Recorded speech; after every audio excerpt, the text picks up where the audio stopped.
So here we go. The Turin Shroud, getting the facts straight. I like that idea of trying to get the facts straight. Derek knows on my tours, I usually rate evidence on 3 levels. What do we really know with almost no doubt?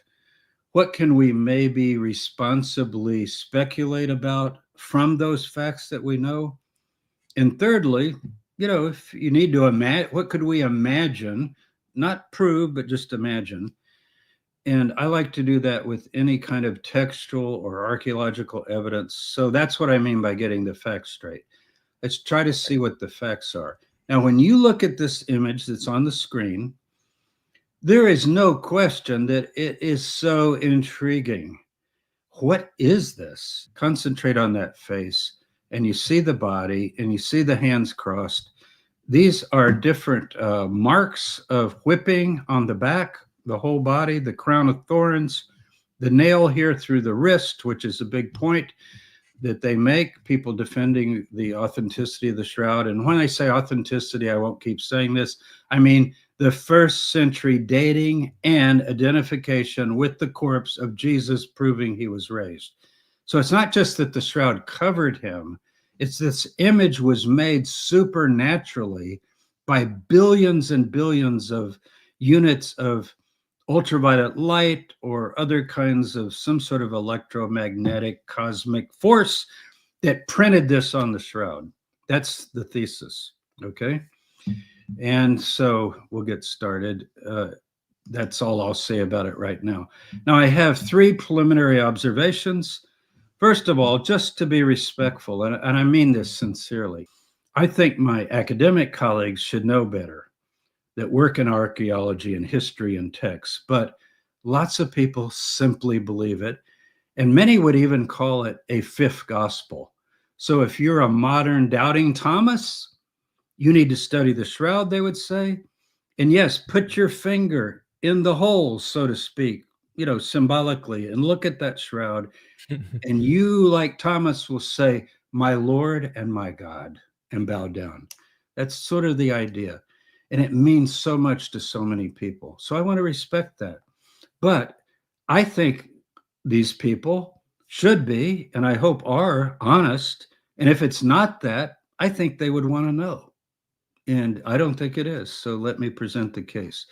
Number 2, this is a thesis. I just want to say really quickly, we're going to go into it. But the reason I'm doing this is you could start refuting this in your head. You know how that works, Derek? As soon as you hear something, well, we know that's not true because this and that. So Let me just tell you my thesis, and I've defended this on many YouTube channels with you, Derek. We've done several programs, and you've done with Miller and with Robin Faith Walsh and others. The earliest faith in Jesus's resurrection was not that of a resuscitated corpse. Now, everybody thinks that. If you don't get the body to walk out of the tomb, there's no resurrection. Of course, people think that, right? But guess what? Our 2 earliest sources, Mark and Paul, that's why we mentioned Mark, do not actually say that. I'm not going to go into the details of Mark, but remember, the women who come to the tomb are told, he's not here, he's been lifted up, right? He's been lifted up. I know it's translated, raised, but he's been lifted up. And Paul, who is the only first-person witness to the resurrection, somebody that says, I saw Jesus. Not like he saw Jesus. All the Gospels are 3rd person. We don't know for sure even who wrote them. But what does Paul say when you say, well, what did he look like? He says, I can't tell you what the resurrection body looked like. I can describe it as glorious and powerful and immortal, but God creates the body that's suited to that new life in the other world. And he actually calls the body old clothes. This is in 2 Corinthians right here. He says the body's like clothing, old clothing. So you don't need the old clothing. It rots and goes back to the dust, right? Dust you are, to dust you will return. He quotes that in 1 Corinthians 15. The first man, Adam, was dust, but the new Adam is a life-giving spirit. So he talks about death as the naked state. You don't have a body. and then you're reclothed with this immortal body. So I just want to say that so that you know, when I'm arguing through, I'm not actually even arguing against faith in Jesus' resurrection. Whether you believe it or I believe it or Derek believes it is another question, but keep that in mind. You know, the best verse for that, Derek, is Revelation 20:13. The sea, the ocean, gave up all the dead in it. Are we talking about finding physical bodies and body parts? The sea gave up the dead, and the dead stand before God at the judgment. And thirdly, caveats, right? The tomb in which Jesus was first placed was not that of Joseph of Arimathea. Everybody's going to be, what? What does Tabor come up with here? Everybody knows. Who doesn't know? What scholar doesn't say it was the tomb of Joseph of Arimathea, according to all our accounts? Well, I don't think our accounts say that, so I'm not going to expound it now. Now, if you say, well, I've never heard those two things, I gave you a short URL. You don't even have to put the caps in. JamesTabor.com/Jesus Resurrection video, where I explain that in great detail, and JamesTabor.com Jesus Resurrection article. And the article is on my blog. It's quite long, and it goes through every passage about the tomb, its discovery, the redaction of the different accounts from Mark all the way down to the Gospel of Peter. Okay. So that's just to get us started. We're not to the shroud yet. Now, what is syndonology? You know, is it a medical term? Is it a scientific term? Is it according to shroud advocates, it's a field of study. Now, syndon, I put it in Greek here. It's easy to read. If you don't know Greek, you can kind of figure that out from English.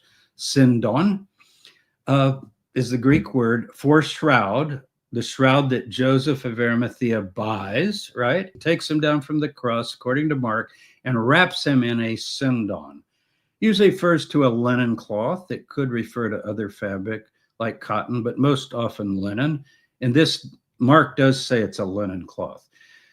So what would be syndonology? How could you have a field of study, of academic study called shroud study? Well, it doesn't mean just shroud study. It means Turin shroud study. This has become an entire industry or discipline. So Joe Marino is one of the active advocates of the authenticity of the shroud. So when I say authenticity, everybody understand. I'm not going to keep repeating. First century dating, covered Jesus, proves resurrection. That's what most of the advocates believe. I found over 100 scientific papers, now thousands of other papers. If you go to academia.edu, I dare you to type in Turin shroud. I mean, you're going to get, I think it's 3,000 articles. But I'm talking about peer-reviewed that were published in journals where the author had to get readers to say, yes, this is worthwhile and this should be published and so forth. 70 of the 100, this is approximate, are pro-authenticity, the way I've defined authenticity. 20 say it's a medieval relic. It was made in the 14th century, around 1355, when it first appeared, maybe before that because it had to be made, and about 10 are neutral. So what Joe does, and he thinks this is really impressive, look at all the fields of scientific study that have concluded that it's authentic. This is used to say it's the most studied artifact or even object on the planet.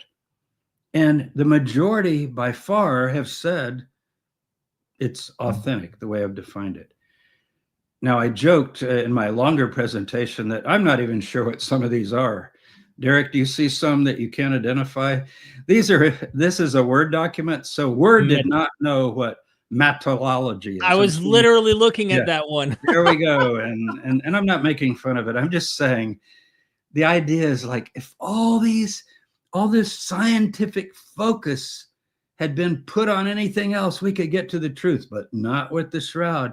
It is so mysterious. It's so unexplainable. There's only one explanation. It was produced by the resurrection of Jesus of Nazareth. So we have three parts. Part one is archaeological and textual evidence for what? Not the shroud, but Jewish burial and shrouds in the first century. Okay. It just so happens in the summer of 2000, along with my colleague Shimon Gibson, that's me, Tabor, my students, we stumbled across, literally, hiking in the Hinnom Valley one night. We'd been digging at Suba, which is a site associated with John the Baptist west of Jerusalem, all week.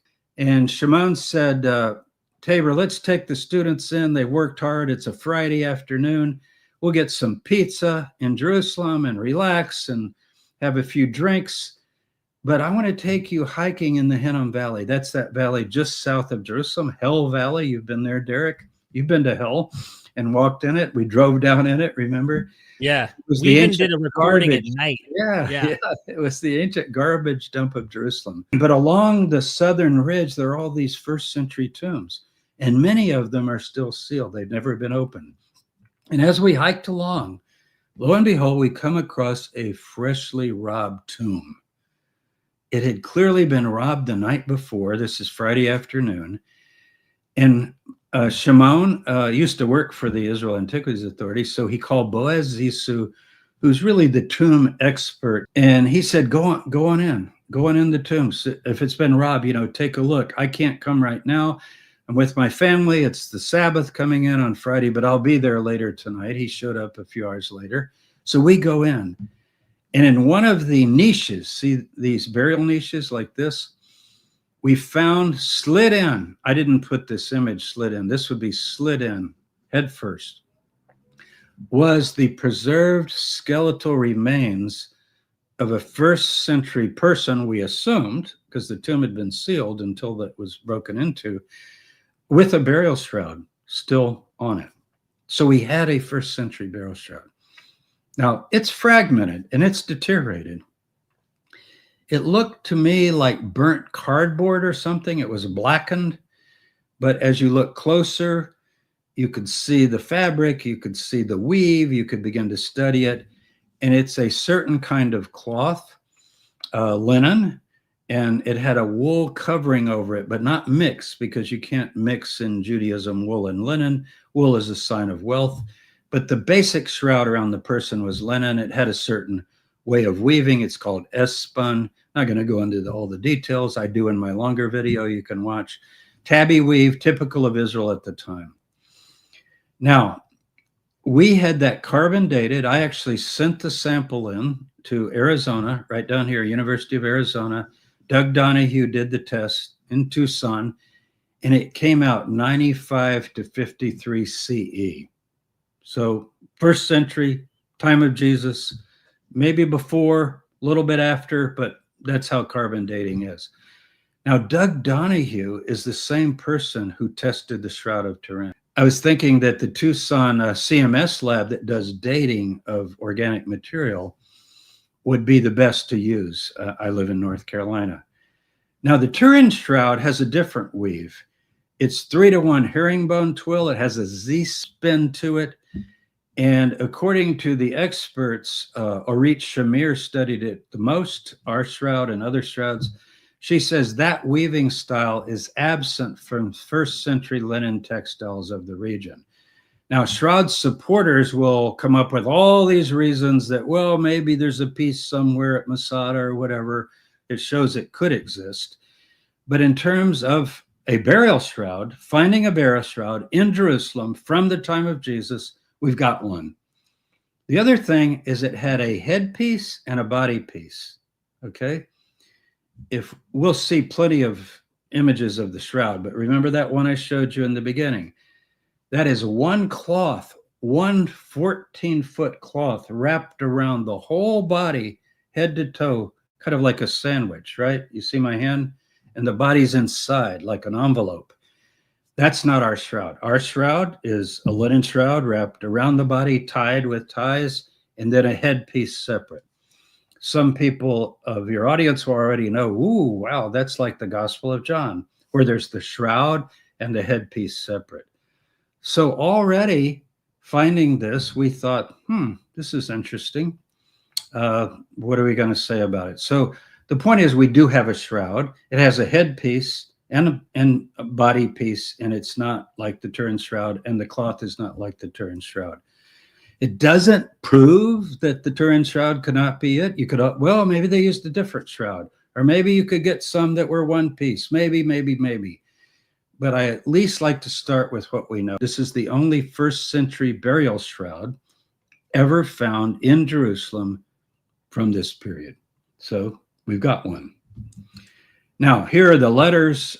This is a little small to read, but I just wanted you to get the effect, because I think I can zoom in and read this. This is Doug Donahue. This is his cover letter, just telling me, yeah, wow, you guys have something here. Now, he didn't know what it was. This was a blind test. He just got the fabric. Could you date this for us? It's ancient, we think. And by the way, my friend Josias, who's the anthropologist, he got involved in this, and he said, that is not first century, Tabor. I can guarantee you it's probably medieval or Byzantine, because they reuse these tombs. So somebody's put a body in later. Why? Because cloth and shrouds cannot survive in Jerusalem. The climate is too wet, okay? And he said, if it's first century, I'll eat my hat. And he's a biker. He had a plastic hat on when he said it. So I always got a kick out of that. And Joe never ate his hat, but he did admit that, well, you guys were right. I mean, I didn't know if it was first century. It could have come out as medieval or Byzantine or even later. So Doug has signed the letter, and here's what he says at the bottom. Our friends from Shroud of Turin days would certainly have appreciated a result like that. Can you imagine if Doug Donahue had written this letter about a piece from the Shroud of Turin? It would be game over, wouldn't it? We wouldn't be having this program. Now, we could still say, yeah, it's first century, but we don't know if it's the Shroud of Jesus. But that would be a huge step. But when in 1988, when the C14 test came in on the shroud, and Doug was one of the labs and people who tested, and that almost closed down the discussion in many ways. Many people thought at the time, forget it. It's been dated. It's definitely a medieval fabric. Here is our study of the tomb. You can get this online if you just do a Google search. First century Tomb of the Shroud, we call it Tomb of the Shroud. Akeldama is the place in Jerusalem where it was actually found. You can also get this article. This is about the textiles. So I don't want to get too technical here. If you go to jamestabor.com/shroud tomb, you'll get the whole report, videos of the night of the discovery. It's really enjoyable to watch. You can sense our excitement. My students can hardly talk. They're so breathless. Somebody just had a home movie camera. We started filming it. Shimon's up in the niche, taking the shroud out. You got to watch that video. That's just a link where it takes you right to my YouTube. Okay. Now, so that's shrouds. So we got a tomb and shrouds. So I'm asking, what do we know archaeologically?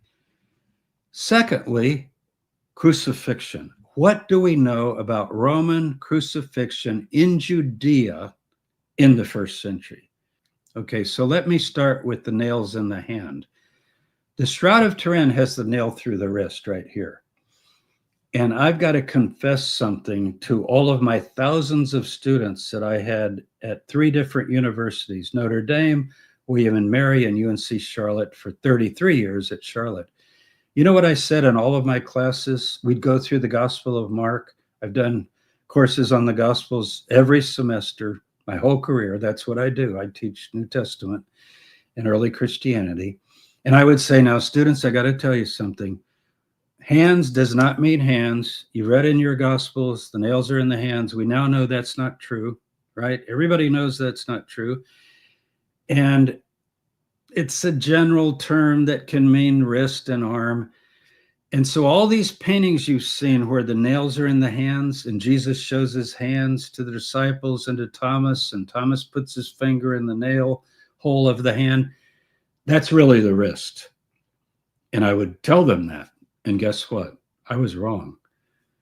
Pierre Barbet is the one who started this. Can you believe this? In the 1930s, and every scholar now picks it up. We now know that crucifixion was in the wrist. What he did, he nailed cadavers to crosses. dead people. And he put nails in the hands and they would rip out.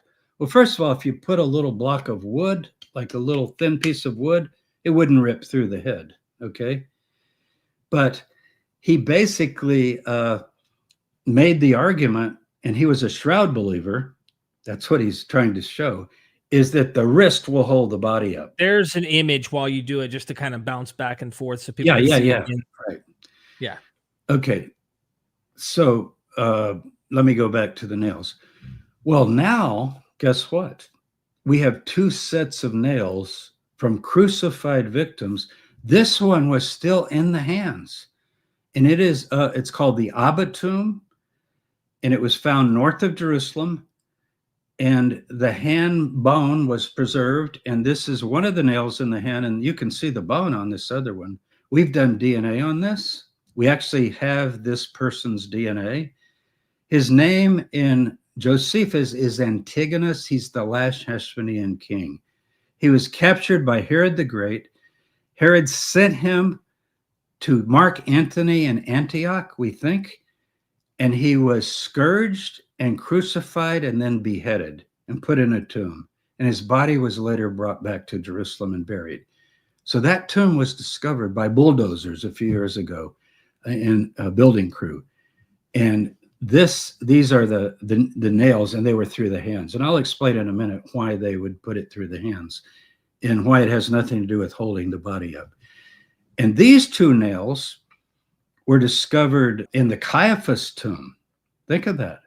Joseph Caiaphas, the high priest in the time of Jesus, who presided over the trial of Jesus in the middle of the night, and the one who went with the crowd and took Jesus to Pontius Pilate. These were found in his tomb. And when they were discovered, they were just discarded, and nobody thought they were important, because you do find nails in tombs. And everybody thought, well, they're used to scratch on the tomb. You put somebody's name, it's kind of graffito, and you do it very sloppily with a nail. Simca Jacobovici was able to find where these nails had gone and where they had been, and then the lab in which they were in Tel Aviv, and they're still there today, Tel Aviv University, and Israel Herskovitz has them. And he began to study them because he had these nails, and he said, wait a minute, these are like these. They're exactly the same, and these also have bone material on them, and we also had these tested, just to be sure. So we have two examples of nails in the hands. So this Pierre Barbet is going by the shroud and telling the whole world Romans crucified in the wrist. And I'm going to show you later even more evidence that they didn't. We have no record of any crucifixions in the wrist. How about that? Hadn't you heard that, Derek? I heard it. I've always heard yeah. it. Several arguments. So what is the evidence? What is the evidence for the wrist? Look right here. See the wound there? Yeah. Now, everyone does know, go back to my slide. Okay. This is very famous. This is the heel bone. And it's actually the largest bone in the foot. And instead of putting the nail through the front of the foot like the Turin Shroud has, we'll have more images, and you can go back if you want, but let me talk about it a minute. And so it's a longer nail. When you do your little break later, I forgot to go get it. I'm going to run downstairs because I have one. And I was just about to ask about it. I'm going to bring it back up and show it, but I just didn't get it's in a locked case where I keep artifacts that we're studying right now to publish, but we're going to publish it. So we have a crucifixion nail. Anyway, so that's a long nail about like that. See my fingers? Okay, now we have 3 heel bone. This is the one I just showed you. That's the Jerusalem one. That's a model, by the way. The real thing is at Tel Aviv University in a lab. This one was actually found in Great Britain. Notice same bone, same kind of idea, a little shorter nail. And this doesn't have the nail, but this was in Italy. And you can see same hole, same place, missing the nail. Skeletal remains in Italy. So we're pretty sure that the nails went through the heel, and it was like this. See this model? Like this. Like so that the body straddles the cross like stirrups, and it holds up the main weight of the body. Plus, the body's going to be roped as well. You're This talking is about the black and white image in the yeah, middle right down here. in the center. You Got can't it. see my cursor moving, right? Can you see it? No, we can't. Huh, I wonder why. Yeah, I've been pointing out things the whole time, thinking you can see them. Is there a way to point? I don't think there's a way with on this setting Okay, here, but I'll describe things more. Sorry, okay, I okay. thought you were seeing. No Yeah, problem. I've been clicking away here. Now, this is the traditional position, and that's the position of the Shroud of Turin, that the nail would be put through the foot. If you did that, you're in danger of hitting major veins and arteries and the person bleeding out. Plus, it's not really going to support the body. A single nail like that, even two nails.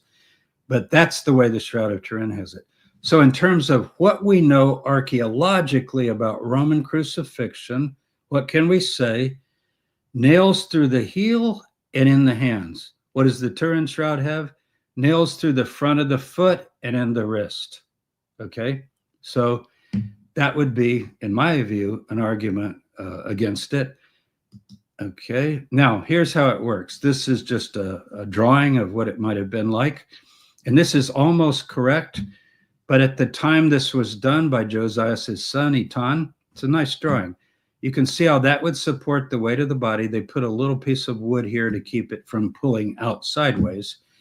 And sometimes a little plank to sit on for the buttocks right here behind the victim. The victim is naked. And then the arms were tied, either the upper arm or the lower arm, we're not sure, it doesn't matter. But ropes are helping to hold the body. I wish I had my cursor because I've been pointing. But the hands, you've got to picture the hands up like this and turned on the back, and you tack those two nails in and then bend one of them. You see? One fixes the hand, and the other was like hanging a cup hanger almost. You tack it up. Now, why would you do that? It's not to hold the weight of the body. The weight of the body is held by the feet and the ropes, where the person can't start going like this.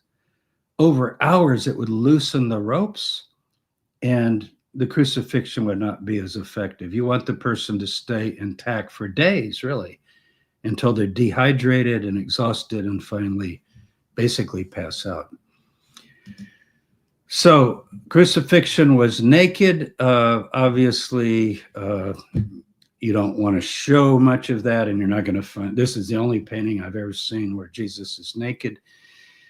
But even here, they have the so-called thieves, which actually means revolutionaries. They're violent.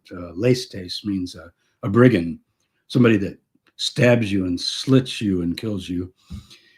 So they have them naked, but they're not going to make Jesus naked for obvious reasons of sensitivity.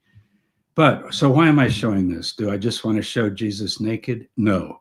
I want to show how this guy's tied. This is a painter, a Russian painter, Fyodor Bronilov, and he knew crucifixion was naked, but look how he has the body tied up.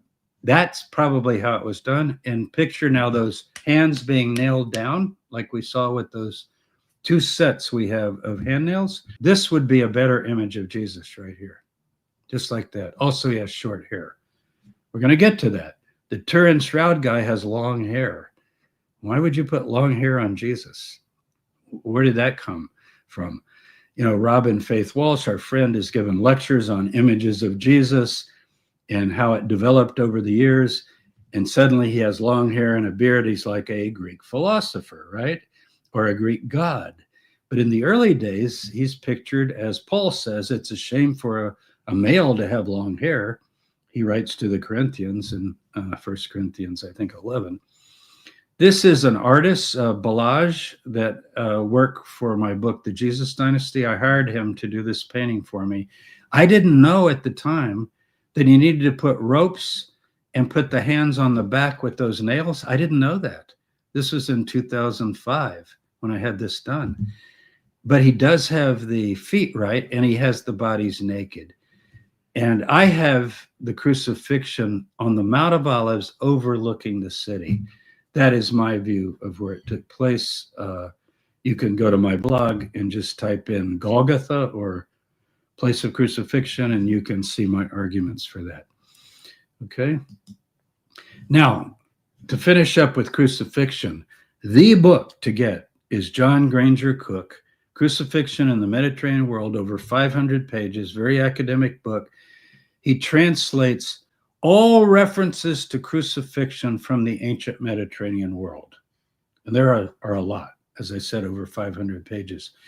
And he translates them into English, and no examples of nails in the wrist ever mentioned, but nails in the hands a couple of times. It's not always clear. So yeah, I think we could say crucifixion was done various ways. Maybe not even using nails. Some people said maybe just hang the person up and just leave them hanging there strapped and they'll finally die. But in our Gospels, definitely wounds and nails in the feet and in the hands. And that does fit and conform to our archaeological evidence. So we have a first century burial shroud in a first century tomb. It's got a headpiece and a body piece, a simple linen weave, kind of a tabby weave, and it doesn't fit the shroud. And we have 5 examples of crucifixion, one from Britain, one from Italy. The others are from Jerusalem itself. And it looks like the ankle and the nails in the hands are pretty well established. Okay, now we're going to go to what do we know from the Gospels, and this gets to Mark again. You mentioned my course in Mark, Derek. And here's the passage. We're not going to read it all, but many of you know this, Mark 15. You have the account of Joseph of Arimathea, a member of the Sanhedrin, going to Pilate, the governor, and asking for the body, being granted the body. And he bought a linen shroud, there's our word, sidona, and taking him down, wrapped him in the linen shroud. So he bought a linen shroud, and it's in the plural, sidona, not sidon. So he bought linen shroud material. So it would include the headpiece and the body piece and the straps. He bought the whole kit, so to speak. You buy these where you buy ossuaries, where you buy spices. You know, I mean, these are sold by a funerary merchant that handles death. And these things are manufactured. So I think they're fairly standardized, and we have one now. And he wrapped him in the linen shroud and laid him in a tomb. Luke adds where no man had yet laid, and that's probably true. We have it in a couple other sources. A tomb is hewn out of the rock, and he rolled a stone against the door. Now, remember I said, I don't think this is Joseph of Arimathea's tomb. Notice he takes him down from the cross. First of all, if you have a clean linen shroud, a new shroud, he bought it, it's new, right? And you take a bloodied body that's been whipped, beaten, crucified, dehydrated, abused for 24 hours, lay it out on this clean linen shroud, wrap his body, wrap his face, cover his face modestly, and carry him on a bier to a tomb. What's that shroud going to look like in terms of smears and pools of blood and streaks and the weight of the body? It will not look like the Turin shroud. So you almost need 2 shrouds to believe in the Turin shroud. But we only know of one in this account, at least. And also, rolling a stone against the door, it's not this rolling stone you always picture like that, you know, like at the Garden Tomb in Jerusalem. It just means, in Greek, it's an empty tomb. Nobody's ever used it. It happens to be nearby the place of crucifixion, as you're going to see in a minute. And he says, get that stone over there. We got to block this up because the Sabbath's coming and the Passover's coming, and we can't have jackals and predators eating away at the body of our rabbi. I mean, this is respect for the dead. They can't take a dead body back home. Where are you going to put a dead body hours before the holiday, on the Sabbath, if it's Friday, and Passover that night? Remember the Jews who tried Jesus, they have been ritually purified against death and dead bodies and all that because they got to eat the Passover that night. Now, I put this up. This is Greek. This is English. Why does everybody say, I mean, my academic colleagues, Derek, you start asking all your friends, does the New Testament generally say that it was Joseph? Arimathea's tomb? I think everybody, yeah. I mean, yeah, that's well known. It's not well known. We have 4 accounts, and 3 of them do not say that, and 1 even denies it, as you're going to see. So what did Matthew do? Only Matthew has it. He adds 1 word right here. There's the Greek word. I want you to show it's just a possessive pronoun, his. Look, if I read it without that, and he took and he put him in a new tomb, not his new tomb. There it is in English. They add own. Actually, it just says, and laid it in his tomb. Own is added by the translators. Look at that. Now, why would Matthew do that? Does he know something? Do you remember in Isaiah 53, and Matthew's big on these prophecies being fulfilled, right? Jesus has to be buried in a rich man's tomb.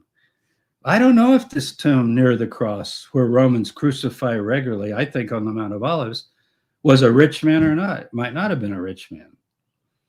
But Isaiah 53 says that the suffering servant who's wounded and led like a lamb to the slaughter, and by his stripes we're healed, he's buried in a rich man's tomb. So Matthew thinks, Joseph is rich, and it's probably his tomb. Remember, he hasn't seen the other Gospels, so he's editing Mark. We just read Mark. Mark doesn't say that. Mark just says there was an unused tomb nearby, and they go, let's put him in here until after the festival. And remember, the women had to follow to see where it was.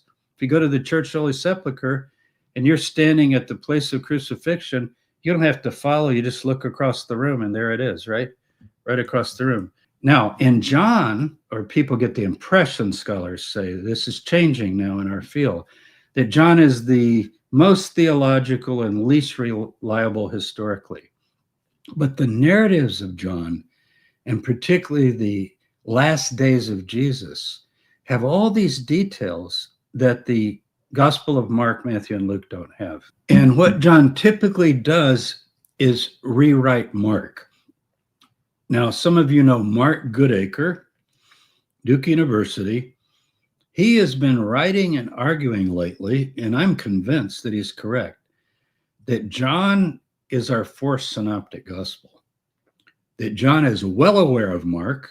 Whether he knows all of Matthew and Luke, we'll leave it to Goodacre to go into the details, but he's given lectures on this, that John fills in details that you don't have. Now, whether they're historical or not, I'm talking about rewriting an account and adding things that do in fact seem to fit the narrative of what we know. So here we have, again, Joseph of Arimathea. He also has Nicodemus with him. Notice, they took the body and bound it in linen clothes. This is a different word in Greek. It basically means wrappings, literally. Wrappings with spices, as is the burial custom of the Jews. So now we need a shroud with fragrant wrappings all in it, right? There should be traces of that. As far as I know, there are no spice traces in the Shroud of Turin. But look at this. This is the verse I want you to notice. Now, in the place where he was crucified, there was a garden, and in the garden, a new tomb where no one had ever been laid. Now, here's the verse everybody misses, verse 42. So, because of the Jewish day of preparation, as the tomb was close at hand, they laid Jesus there. So why did they pick this tomb? Because it was nearby, and because they didn't have much time, and because they had to block it up. Nobody was using it. It wasn't even finished yet. In order to come back later and get the body and give it a permanent burial, which I think they did. So Mark agrees. Matthew adds the pronoun his. Luke goes with Mark. John goes with Mark and even explains it. So if you're a Bible person, you should jump all over this and say, well, Matthew does say his tomb, but that doesn't seem to fit the evidence. What are the chances that this rich man with an estate south of Jerusalem at Arimathea would happen to have a tomb, if I'm right, on the Mount of Olives, right next to where the Romans regularly crucified? Josephus says during the Jewish revolt, they crucified 500 people a day on the Mount of Olives. Why? Because it's in front of the city. See, everybody can see what's happening. You've been there, Derek.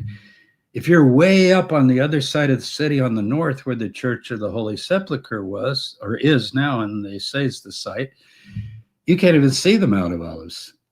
But the Mount of Olives can be seen from all over the city. It's also a main road coming in. All of Galilee comes in down the Jordan to Jericho and up the Mount of Olives. They go up the Mount of Olives and they get this side of the temple, and then they start singing and praising God and walking down the slopes. We know that from Josephus. That's the pilgrim walk. It just makes sense. So Joseph is not going to have a tomb there. And plus it says a new tomb where no one had been laid. And why did they pick it? Because I call it a barrel of emergency. Derek, you've heard me say this before. If you take the first 10 verses of John 20 right here, just the first 10 verses, I think this is the original account of the discovery of the empty tomb. I think it's older than Mark. I think John, the author of John, or a source for the author, had this and he put it in. And this is that story about Mary finding it. They've taken the Lord. She goes and tells the disciples. Peter and the beloved disciple run to go look. And they eventually go in the tomb and they see the two pieces of the cloth. And notice right here, it says, then the other disciple went in. Peter goes first. He saw and believed. Now, all the Turin people see this phrase as he believed in the resurrection. But notice, for as yet they did not know the scripture that he must rise from the dead. What did they see and believe? They've taken the Lord out of the tomb and we don't know where they've laid him. They believe her. Yeah, you're right. He's gone. Then the disciples went back to their homes. I think that's the Galilee, actually. Their homes. They went back home. And that fits the Gospel of Peter, where they returned to the Galilee. So it's not Joseph's tomb. John 20, 1 through 10 is probably the most original account of what happened. Mary finds the tomb. She runs to disciples and says, they've taken the Lord out of the tomb. We don't know where they've laid him. Have you ever noticed that? What does Mary say to the disciples? They have taken the Lord, the Master, out of the tomb. What do we read previously? They stored him there, right? And blocked it up. And now she comes early Sunday morning when it's still dark and he's already gone. Nothing about resurrection. And left behind linen clothes of the shroud and the face covering. The two separate items, just as with the Akeldama tomb. Now let's talk about the cloth. Now I'm calling it the Lambert cloth. Lambert is a town south of France. That's where the cloth first appeared in about 1355, the year 1355 AD or CE. Here's what I want to emphasize. Does this look anything like that black and white image? Not at all, quite. really. Yeah. No, not quite. I mean, I can see a shape at the top, but not. Okay, I can see a head there. I can see a body. I can see legs. I can see wrist. The wrist penetrate. right. Yeah. And I can see the back here. This is the buttocks and the back and so forth. If you get up close, you would be able to see some stripes. But if you're real close to the shroud, let's say you're 2 yards away, you can't hardly make out anything. As you get back, you see something like this. Okay. I would call it a very ethereal image. Now here, these are burn marks, the corners. If it was folded up into sections, and there was a fire, and the fire left these holes. This is probably dripping metal that made these holes. And here's what people would have seen in the Middle Ages. This even wouldn't be here. This would have been the bottom one. Yeah, I'm sorry, I'm pointing again. No worries. And I just want people to see the other version we've been using. Yeah. Just to bounce back and forth. So, okay. So it might have been impressive because people were told this is the burial cloth that, covered Jesus, wrapped around his whole body like a U shape. Doesn't fit the cloth, the shape, or anything we know about a first century burial shroud. And yet, when you see this in color, the marks and the wounds do have a reddish color to them. They're not black. They're something like this, but they're redder. And there, the face is pretty clear, as you can see. Right. Okay. Now, when was it first mentioned? There is a bishop. His name is Pierre d'Acry, Bishop of Troyes, in France. It's south of Paris, about 2 hours south of Paris by car if you drove there today. And in 1389, he writes this letter in Latin to the Pope Clement, and he says, "This shroud has shown up in our district because Léry is part of the district of Troyes. Americans pronounce it Troy." And here's a quote from it right here. And he thinks it's probably not authentic. I mean, he doesn't believe it's the shroud of Jesus, and he thinks people are being fooled. So he says in his letter to the Pope, after diligent inquiry and examination, he discovered the fraud and how the said cloth had been cunningly painted, and the truth being attested by the artist who'd painted it, to wit, that it was a work of human skill and not miraculously wrought or bestowed. So when they would look at this, they don't know anything about ultraviolet light, or they would think somehow the image of Jesus was printed on this as he rose up through the cloth. You see the idea?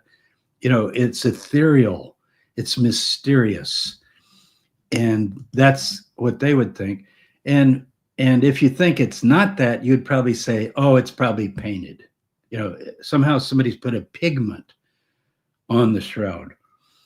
And it turns out through scientific investigations, the shroud defenders are right. It cannot be paint. There's no elements of paint. There's no elements of any kind of coloring on the shroud.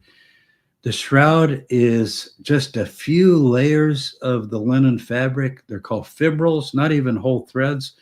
It's almost like a scorch mark. Well, you can see how that would fit the idea. Wow. So when Jesus rose, there was this huge energy burst, and that left the image on the shroud. Now, medieval people are not going to think that. They would just think they probably think he kind of passed through the shroud and left that image, and his wounds and everything were printed. Okay, then we can trace it. It went from Lambert to Chambéry to Turin. That's why we call it today the Shroud of Turin. 1355, it first appears in the village of Lambert, southeast of Paris. So Geoffroy de Charnay owned it, and that's the bishop's memorandum, 1389. It was moved to the House of Savoy in 1453 and kept in the castle at Chambéry, and then it was finally moved third time, 1578, to Turin, Italy. Duke of Savoy moved it, okay? Now, notice those dates. Interesting. Medieval. We can trace it. But the first one is what I want you to notice. This is where we first hear of it, and we have this bit of evidence in the letter and nobody can find it mentioned earlier. I know those who believe in the shroud think there's a trail of evidence, but if you begin looking, it's not clear at all that it's the shroud. And it's a very fragmented trail. Usually it goes like this. It's in Jerusalem, Jesus, 1st century. Then in the 6th century, it shows up in Edessa, Turkey. The Muslims took it. And they usually identify it with this cloth that's now disappeared in Turkey, the mandilon cloth. And that's actually just, I think, the face, really. But they say, oh, it's folded up so the head was on the top. And then maybe moved to Constantinople because there's some reference to a shroud in Constantinople. And then it went to the 13th century. And then there are these other face cloths that sometimes are said to maybe have something to do with the shroud, particularly this one that's in Spain, the Sudarium of Oviedo. It dates to the 700s, and there's no firm evidence for it before that. So you go from 1st century Jerusalem, 700 Spain, that's the cloth that was on Jesus's face. Now, wait a minute. If a burial shroud has a body cloth wrapped around with tie straps and a face cloth separate, like our shroud does, and like the Gospel of John says, what is this face cloth? And what Shroud supporters say for authenticity, as I've explained the word authenticity, is that when they took him down from the cross, he was bleeding and blood's going to come out of his nose and so forth. So they put a cloth on his nose to just hold his head as they pulled him down. And then they put him on that nice clean shroud and wrapped him all up around like that. And somebody said, well, let's keep the face cloth. You know, it has the blood of Jesus on it. And they took it. And so when it's discovered in the tomb, that's not the face cloth that covered him when he was wrapped in the shroud, because the shroud covers the whole head. And it's one cloth, 14 feet, wrapped all the way around the body. I don't think there's any trail of evidence. Ian Wilson, famous book, I think he wrote it in the 70s. Robert Orlando recently put out a film. He tries to trace it. And, you know, it's like he has a map and he goes, oh, it went to here and it went to here. And you go, wait a minute, where are the texts that mention it? And you start looking and there's no firm evidence of anything like this. There just isn't. And you'll hear people say we can trace it, but you can't. Here's what the Sudarium of Ovidio looks like. That's supposed to be the blotted face of Jesus. Okay. By the way, it was carbon dated, and as I recall, it comes out 6th, 7th, 8th century, right in that range. Medieval paintings start copying the Shroud of Turin. See this? See what they're doing? And so he's taken down from the cross. Here's the tomb. That's not a very bloody body, is it? I mean, I'm not going to laugh here, but you have to laugh when you think of these medieval people giving these pristine images of Jesus. Nice little, and look, the hands are already folded, ready for the display of the shroud, and then they put that on. Here's another one. They're thinking he's put in like a coffin or something, which we know wasn't the case. And once again, so this kind of takes over the medieval imagination. Now, this one is colorized, where the stripes are actually shown with more color. So this is not how it looks, but I just wanted you to see the wounds. So you can see there's marks all up and down the arms. There's the wrist, stripes all here, and all on the back of the legs. You see that all on the back, crown of thorns here.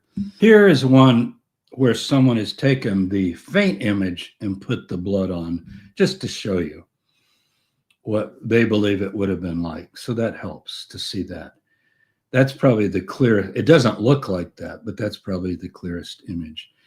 Notice the hands are modestly covering the private parts. You could see why that would be done. If it was created in some way, you're going to have a bit of modesty here. But in Jewish burial, typically you put the arms at the side and you wrap the person in the shroud. So now here's the intriguing thing that happened. Let me say again, nobody in the Middle Ages saw the vividness of that color. Suddenly, the miracle happens. A photographer by the name of Secundo Pio in 1898 photographed this. Now picture the whole shroud. This is the shroud. The face is very intriguing there. You can see it. He made good photos of the shroud. And when he developed them, so this is a negative, you see? It's a negative. When he developed them, he got the positive, and you could imagine. And here's his actual account. I'm going to read it because it's so dramatic. Based on his experience of May 25th, he varied the exposure times and lighting. That's why it's not quite like we have filters today, but he was able to get a really good photo of the negative image. Look at that. That's amazing. Much more impressive than what you'd see with your naked eye, as we say. At around midnight, the three men went back to develop the plates. He had two assistants. Pio later said that he almost dropped and broke the photographic plate in the darkroom from the shock of what appeared on it. The reverse plate showed the positive image of a man and a face in a detail that could not be seen by the naked eye. So for all these centuries, 500 years, what had people seen? They'd seen this and thought, whoa, that's ethereal and that's amazing. And some of the priests and the bishops are telling us this is the very burial shroud of Christ. And it was moved to Turin, which is close to Rome, to be closer to the Pope and the Vatican. It became a very important relic of the Catholic Church, although they never officially said it is the shroud of Christ. They have said it is a very important relic to certainly show people what crucifixion was like. But this just knocks you over. You are now looking at a face. It's swollen. It's bruised up. Supposedly the beard has been partly plucked out. The long hair. Now, whether the long hair would hang like that if a dead body was lying, and whether Jesus even had long hair, you can raise those questions. But do you see how people in 1898, this just made world headlines, would be blown away by this? Am I looking into the face of Jesus of Nazareth? Think about it. And then all the scientific tests began. How, not this. This is the printout, so to speak. This is the positive. How could you put this on so skillfully to get this positive? You can't really paint a negative. You know, a negative is so subtle because it's got all these three-dimensional qualities of light capturing a 3D image, right? You can't paint that and then develop it and it's going to look like that. So people came up with all sorts of theories that thought it wasn't real. And now when you get the photographic image of the whole thing in the positive, look at this. It is quite intriguing. And there we are with our image again. I remind, this is the bottom is what people saw before it was burnt. And it's ethereal, but nothing like this. So all those studies that we saw listed are because of that. Now, here are some observational problems. I'll just mention that there are many more. Nails in the wrists, I would question that. Nails through the front of the feet, I would question that. A 14 by 3 foot sandwich shroud, no head wrapping, I would question that. Why would I question those? On the basis of our archaeology. Long hair hanging straight down, first of all, gravity and matted hair, it doesn't seem like it would just be like that if you're laying the body flat. I think it's just part of the image of Jesus at that time that he had long hair. And he looks more like Serapis or one of the Greek gods.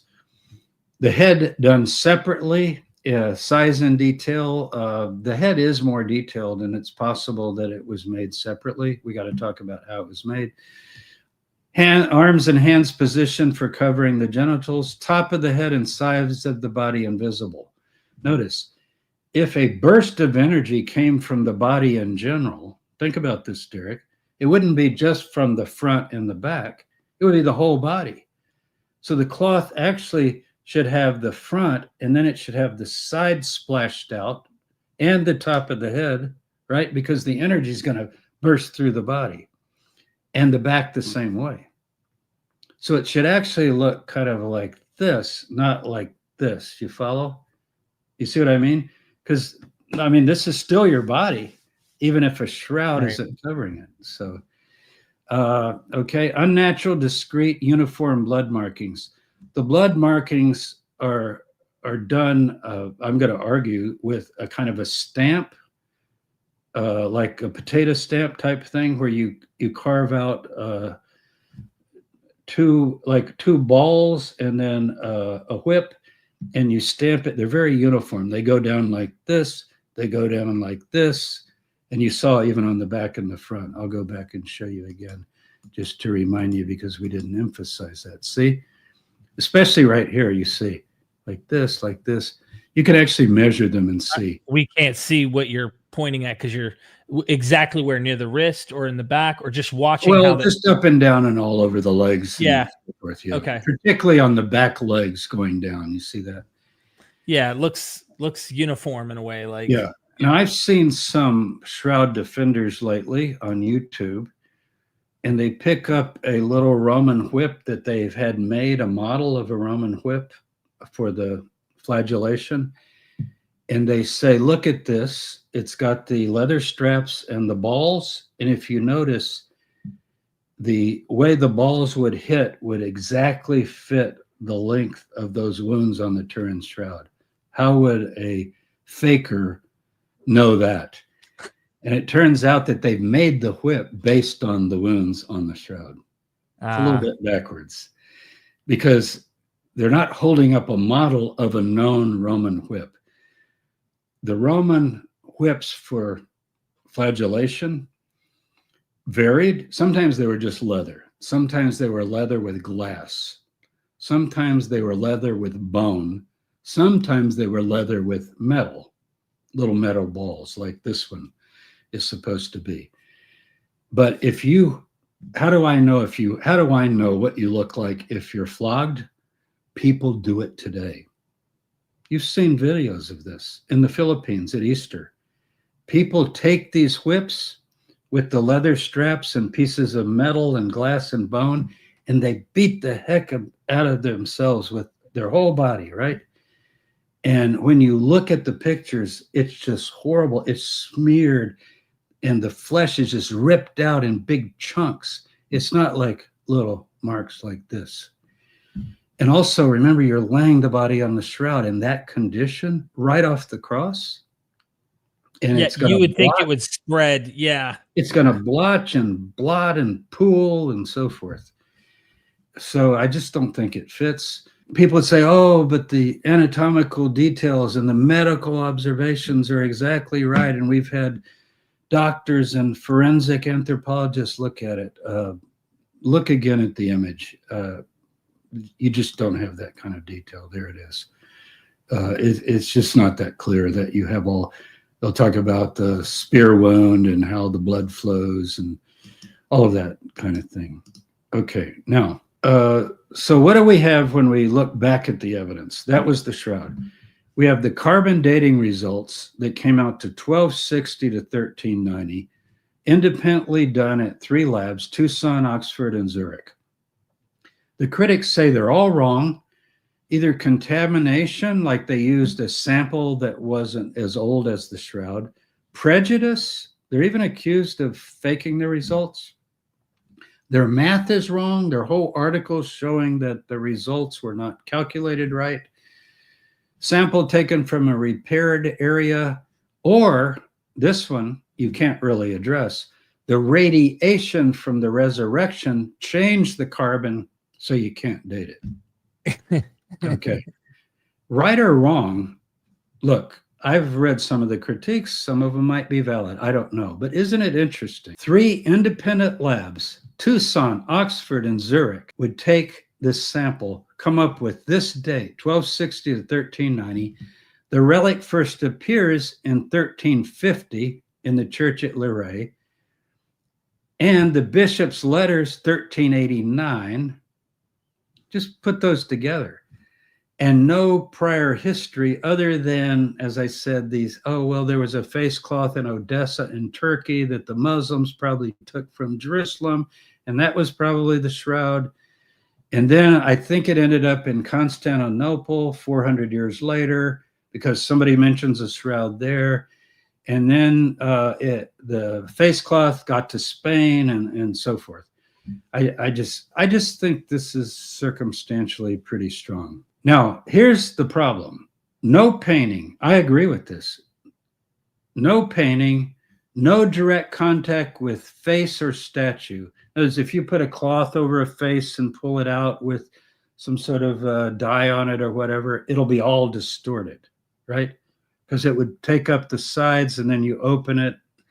So no face or statue, putting a cloth, no bas relief, no rubbing, no stamping will produce the lifelike 3D detailed superficial coloring of the upper linen fibers like a scorch with red colored real blood. The blood has been tested. It is blood. Now, whether it's pig blood, chicken blood, or human blood, I don't know. All that's correct. So there is a mystery to the shroud. To explain the Lirey cloth, you have to account for all 10 of these qualities. Okay, I'll just read through them. Superficiality, the first 3 to 4 fibrils have to have the pigment or the color. So it's not slopped on or pressed on where it would ooze, nothing like that. It's got to be incredibly detailed, which it is. Thermally stable because it went through a fire and the image is not hurt by the fire. No pigment found on the shroud, so it wasn't painted on. It's three-dimensional, so it wasn't put down over something and then pulled up. Think about that. That's very important. If it's formed by touching the body, then it's going to be all distorted and smeared. This is a body of Jesus lying, and then as he's raised with all this energy up, that resurrection causes the image. That's the theory. It's a negative image, not a positive. It's directionless. It doesn't show brush marks or anything. It's chemically stable. It's water stable. You can't wash it out. And it's top lit quality. So these are the dilemmas. And the point made by advocates is you have to satisfy all 10 of these, and nothing less than the resurrection of Jesus will satisfy all 10. Okay? What else would do it? And I think they're correct, except for this. Something called solarography. Now, it is not photography. Everybody says, oh, so Nicholas Allen, who I think he's solved it, he has a book. I think it's even available online, maybe as a PDF. I believe a couple of Shroud people have made it available. You can check around and find it. It's called Turin Shroud, Testament to a Lost Technology. I have been talking to him now intensely for some time and developing this presentation. And he agrees with all 10 of those criteria. And you're going to see on the cover his image. This is his image. He made this. Look at that. And it's got all 10 of the criteria. I don't need to go back and read them. You see? It's three-dimensional. Now, you're saying that image is a recreation someone else constructed in the modern era. That's right. Nicholas Allen. And how did he do it? He agrees that it's radiation, but it's radiation from the sun. And also, Nathan Wilson, you got to look this up, Derek. Go to shadowshroud.com. It was in Christianity Today. It's the most humorous article. Remember Father Brown, the detective in the Chesterton novels? You know, he's a friend of C.S. Lewis. He's always figuring out mysteries. So he says, I'm going to show how Father Brown fakes the shroud. Now, he does it differently. He takes plain linen and glass plates and puts them in the sun and draws images on the plates. And guess what? It will make a superficial image on the linen because the sun goes around like this. So you get your 3D effect, and and then when you take the glass off, it takes several days and the sun has to be up high and so forth. So read that. Now, it's not the same process, but it is solarography. Basically, I'm putting Wilson here because I like him. He's a gentle guy. He's humorous. He's funny. And he thinks, it was made by some way by the ultraviolet radiation of the sun. But that's not Nicholas Allen's thesis. His thesis is, and this is his image, a better picture of it. Notice, you say, well, it doesn't look like the guy of the shroud. Well, it isn't the guy of the shroud, but it's a guy. And it is a human face, and it was made by a technique of the sun. It was made by the sun. I have a linen shirt hanging in the closet, and I'm not going to ruin it by putting it in the sun. But do any of you have experience with curtains where something was in the sun and it blocked and it makes a superficial image on the linen? This is what linen does. And that's what Allen began to think about. It's got to be 3D. It's got to be all 10 of those characteristics. So people go, oh, so he's claiming that they invented photography 500 years before it was invented. Well, that's impossible. We would all know about it. And people would be making photographs by the thousands all through the Middle Ages. No, because nobody's seeing the photographic image till 1898. Remember that. All they're seeing is this image over here, your left side of the book. See that? That's all they're seeing. They're not. So no, they're not going to be making photographs because they don't know this is a photograph, and it's not a photograph. But a photograph is a solar image, isn't it? That's what a photograph is. It's light affecting a film surface. So pinhole cameras. It's called camera obscura. Camera means room in Latin. Obscura means dark. So dark room. Chinese had them, 400 BC. There's an Arab scientist. His name is, I'll probably mispronounce it because I don't know what it would be in Arabic, but Al-Haytham or Al-Haytham 1000. He writes treatises on how to do this. If you were a kid and you made a pinhole camera, you're already familiar with this. If you take a candle and a box and put a little pinhole in it and you peek inside, you will see the upside image of a candle in full color. Now, it won't be etched on the box, but it's a projector. You say, how could it be a projector? It's the way your eye works. I'm looking at Derek now, and in my eye, it's flipped upside down. The light's coming through my eye, through the lens, it's flipping it. My eye is a pinhole camera. And then it goes onto the retina and it records it and it goes into the nerves. Very little understanding of how it works, but we know the process. So Nicholas decides, Dr. Allen, he thinks, how would you do a whole body? What if you did a whole body? And here's his slide. This is his slide. Thank you, Dr. Allen. And you've got to figure out the distance. But if you had a statue or a body or something the size of a human, a dark room, it would make this image, and you just have to have a surface that will preserve the image on linen, right? Okay. Now, the image of the Turin Shroud is so precise that you probably need a lens. Yeah, you go in chat today, one of the large language models, and type in, what do you think of Dr. Nicholas Allen's theory of the pinhole camera accounting for the shroud? And it will begin to state a bunch of falsehoods. It'll say, well, the problem with it is, yes, we had pinhole cameras, but there are no lenses like that available. So you get all these refutations that are not correct.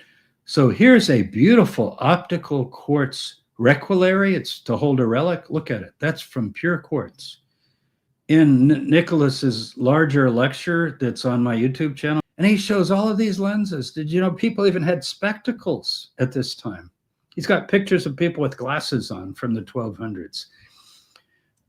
These people in Arabic countries in the Middle East, they were very advanced scientifically.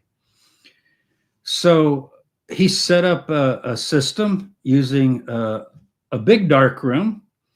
And I'm showing the result first because I want you to show how striking it is. And he just did a head. He just did a bust, as you can see here, just the head, not even the shoulders. And he used a certain method that I'll explain. That's a piece of linen. And that was done by the sun over a period of time where the sun has to pass over several times for up to 2-3 days. And look, that's not that impressive. I mean, okay, how'd you do that? It's this very subtle mark on the linen that meets all 10 of those criteria, all 10.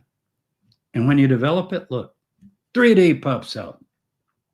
Isn't that amazing? Bingo. We know how the shroud was made. I love it. I mean, that's awesome. There it is.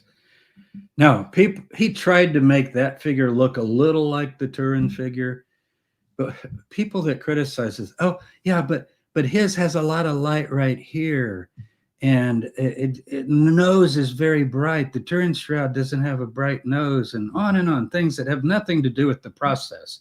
That would all depend on the model, the statue, or the corpse that you use. Understand? Like, all the criticisms are superficial. People are so set on this that they don't find this impressive.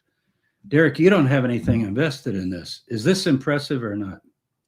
I think this is this. This Right. is this. Yeah, I think it's cool. I mean, for me, I think it's impressive to discover how, because I like the whole Scooby-Doo, detective Yeah. and pulling and unmasking and discovering. So That's the cool part about it. yeah. So the technical thing is, okay, could it have been done in the 14th century? Were the materials available? The lens was definitely available because you need a lens to really sharpen it. So he discovered that silver sulfate is only slightly soluble in water, and it's perfect for shroud manufacture. If you don't even measure it, take a bucket of water and dump some in. Imagine, no measuring. And it goes evenly through all the water. It's soluble. It finds its place, and some goes down to the bottom. And people later can watch this and zoom in and take screenshots. It forms a precipitate at the bottom. And then what you do is you wash it off and you wash it off with ammonium hydroxide. It'll take off 99.999% of the silver. One of the objections is, well, we would find silver all over the shroud. I've even heard knowledgeable people say that, but they've never tried this. Now, how do you get ammonium hydroxide? Go to the toilet and pee in a jar, and you've got it. And wash it with human urine, works fine. You can use other forms of urine as the most available. And then any ions that are left that weren't used to form the image are just washed off. It has the same qualities as a scorch. Have you ever been ironing anything and you get a scorch, especially on linen? You got to be careful. Use a very hot iron for linen, as you know, but you got to be careful. But if you scorch it, that's the same process, but that's radiated heat, right? That's radiated heat, not light. Someone said it literally is the shroud of urine. Yeah, right. Are you getting all kinds of comments? Yeah. So, and Alan thinks there's still some silver residue. Probably, he said parts per million might stay or parts per billion. But the instruments that tested for this, did not even look for silver. So that's not an objection. It does work. Another objection is that if you take, it's called a VP8 image analyzer. It's from the 70s. I think I put for the moon, but I think it was actually for Mars. I was wrong there. Somebody corrected me, and I just left it for now because it would work on the moon. You're trying to get contours. And this is the shroud of Turin. And see, it will make a 3D image. Which one, on the left or the right? On the right. I'm sorry, again, I forgot. Okay. So the one on the right is the Shroud of Turin. The one on the left is Allen's. I think it passes the test just fine. It's not a very good image, but it shows the contours, you see. Mm-hmm. And also, this wasn't done by Nicholas. He didn't provide any of the images to be tested. Somebody that's a critic of his said, well, I'll take his image. Maybe they took it from his book for all I know. He did not give them a high quality image to check. And they ran it through this VP image analyzer, and Nicholas knows about this technology, and he says you have to have a skilled operator. You have to tweak it. You don't just put it on like a Xerox machine and get it. So a lot of it has to do with how skilled and what kind of settings that you use in terms of getting it. But it definitely passes that test. When I showed this to Nicholas, he hadn't seen the critique. On the right is the Turin shroud. On the left is yours. He said, well, looks pretty good to me. It's a 3D image relief, and the nose is higher and the beard is kind of coming out and so forth. Plus, it's not the same image. So here's his hypothesis. We're almost done here. He built a room. Wasn't as nice as this brick room here, but it's just showing you. And he hung his linen shroud, and he used a plaster model of a human. He made it pretty much like the shroud so people wouldn't say, oh, that doesn't look like the shroud. And over a period of days, the sun passed and did all of the arc. It depends on your longitude and latitude in terms of exactly what it's going to be. He's in South Africa, so that's much different than it would be in Europe. But the process is clear what happens. Here's his actual room. Here's his easel with the linen. Here's the pinhole. Dark room, you can have a candle that doesn't affect anything, just like in a dark room. And this is what he used. And here is his image that he tried to reproduce. And there's what he got. Well, I'm telling you, when I saw that, I contacted him. I said, Dr. Allen, you got to tell me everything. I don't know why people are criticizing you. And the criticisms they make are just so lame. Like, well, look, this is very light here and here, and the shroud isn't like that. Well, this is a painted plaster statue. It's not going to be exactly the same. Do you want him to get a dead person to try it? So he has to think, what did the creator of the shroud use? Cadavers are readily available. Did he actually use a cadaver? Possibly. And notice, hair hanging down because it's suspended up.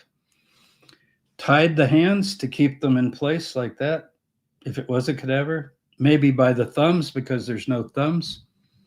Now, can you tell which is which, Derek? Yes, but that's because I know. But isn't it just by the looks of the figure? What about the technique? Pretty close, huh? Yeah, it's pretty close. It's 3D. To me, this is how it was done. Now, what was used? Exactly the technique.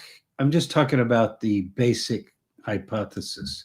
Yeah. Then the blood was applied manually and very carefully, just very discreetly, making all the wounds that we saw up and down and so forth. And the blood has been analyzed. It is blood. It has hemoglobin and so forth, but it's got kind of an iron ochre added to keep it red so it didn't turn black. You can experiment with blood, and Allen has done that to show. It also bleaches any part of the image under it. And so it looks like the blood was there first and then the image next, but it's actually the reverse because blood bleaches. And he's also shown that. That's one of the objections. Shroud advocates of this authenticity idea of Jesus will say, well, you know, the blood couldn't have been added later because it's actually on the body. It's from the body, and it's actual blood touching the body, whereas the image wasn't touching the body. That's by radiation. It's actually the other way around. Okay. So here are some observations and critiques. These are all the things that people say. I've already gone over most of these. Photography not invented until 1839, 500 years after the creation of the Leary cloth. So it couldn't be. Well, you're right. It's not a photograph. Nobody thought of it as a photograph, but somebody figured out, look, the maker of it didn't know it was going to give that positive image. Remember? The maker didn't know that. He just thought, wow, if I take a piece of linen and use the sun and treat it right, it's going to give this nice scorched image to a crucified man. And I'll put all the characteristics that I believe that a crucified man would have, front and back. You see the idea? Just to be safe on number one, you're saying it's anachronistic because we didn't have that negative image till photography did come up and say, hey, look at the negative now. We're all viewing the negative, pretending exactly, and nobody seems to get that. Everybody says, well, photography would have been invented 500. No, it wouldn't, because nobody thought it. They didn't know. All they ever saw was the faint scorched image. It's like a photograph. Allen's image has bright spots and straight edges. Yeah, it was made from a painted statue. I mean, come on. The blood is under the image, not applied afterwards. Well, actually, it isn't. It's after the image was applied, and it's bleach. It bleaches the image underneath. Allen's image fails the VP8 test. I thought it passed it pretty well. And it's never been done, but he never turned in an image, as I said, and said, test this with the VP8. He should probably do that. No trace of silver compounds on the Turin shroud. Well, that's because they wash off with the urine, just completely. 99.99% wash off. And Allen's image is not identical to the Turin image. Well, part of that's the region, Europe versus South Africa, and the angle of the sun and the time of year and the climate and the altitude. But also it's not identical because he didn't have the same model or corpse. But if you want a response to all of these things, some of them I've touched on, like, oh, there's first century pollen only native to Jerusalem on the shroud. There's limestone dust on the shroud that's only found in Jerusalem. The Oviedo's bloodstains match the shroud. It's AB blood, and it's red because of trauma and all of this. So, oh, Masada barrel shrouds match the weave. There are no Masada barrel shrouds. I don't know what people are talking about. There's Masada textiles, and I've been very involved, as you know, Derek. I took you there and showed you in the cave where the skeletons were found. I've published all about them. I've DNA tested several of them. So how am I going to cover all of this? Because it would take another hour or more. Hugh Ferry, Shroud skeptic. Again, I made an easy URL, jamestabor.com/Ferry Shroud, F-A-R-E-Y Shroud. You don't have to put caps. That will take you to his video where he goes over with a YouTube host all of these objections and covers them all in great detail. And Hugh is just wonderful at this. Now, he doesn't agree with Alan, which I like. He thinks it was painted somehow. And everybody, oh, yeah, but how could you do that? And I actually don't understand how he thinks that, but he doesn't agree with Alan on how it was made. But he thinks all of these claims are questionable. So finally, thanks to Nicholas Allen and Hugh Ferry, you've got these links. This is where I started. If you want to know about resurrection and if you want to know about finding the shroud, Roman crucifixion, here's Alan's full presentation, and here's Ferry's full presentation with Joe Brock. Really great presentation. So that might be it. So I'm gonna go get my crucifixion nail. Okay. And then I'm gonna do my little demo, surprise demo that I'm gonna do for you. So two things I want show and tell. First, I learned this from Hugh Ferry, and I thought it was pretty cool. He said, watch this. Can you see my technique? I rolled up a paper ball. Whoa, that is so different. Look at that.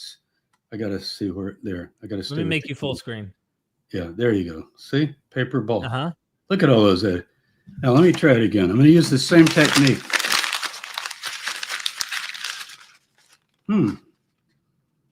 It's similar, but boy, it's got this one. Look, this has differences the way it curves. Look, Yep. So this could not be the same technique. You did something different. Hugh just made that point. He just to say, oh, but it's kind of. I've heard people say. Barry Schwartz said this. The edges look sharper and they're not as rounded. Well, it's a plaster cast. He didn't go and get a body. Okay. Right. And I don't know if the body was mutilated to form this. I don't know who made it. Some of that could have been painted. It appears that the blood was painted on later. And I want to say, thank God. So it might not have been a mutilated body, but people will say, oh, the nose is broken. People have even said there are coins of Pontius Pilate on the eyes. Well, you go look at the eyes and you zoom in all you want. And first of all, there are no coins. And most of the shroud experts who even support the idea don't think there are coins on the eyes. But people come up with all these things. Mm-hmm. And the other thing that I went downstairs for is this is, in fact, a crucifixion nail for the heel. It's the real thing. And this was found at Pilate's judgment seat on the western wall of the city at the Praetorium. It's the southern end of Herod's palace in the excavations there in the 1970s. And we're publishing that, Shimon Gibson and I and Rafi Lewis and our team, along with 2 other volumes on Mount Zion. And you can come back, Derek. So I just wanted people to see it's very sharp and it goes to the heel, and you can see how that would support the weight of a body driven in. And we have those 3 examples. So yeah, you're exactly right. I heard you talking a little bit as I walked away, and then I couldn't hear you downstairs. But it's all, if you believe something, you can always say, "Oh well," but it could be this or that, and that's what happens. So, okay, yeah, thanks. I Yeah. hope it was useful for people. Thank you so much, James. I really appreciate it. Thank And you for having me. like the video, share the video. Never forget, ladies and gentlemen, we are Mythvision.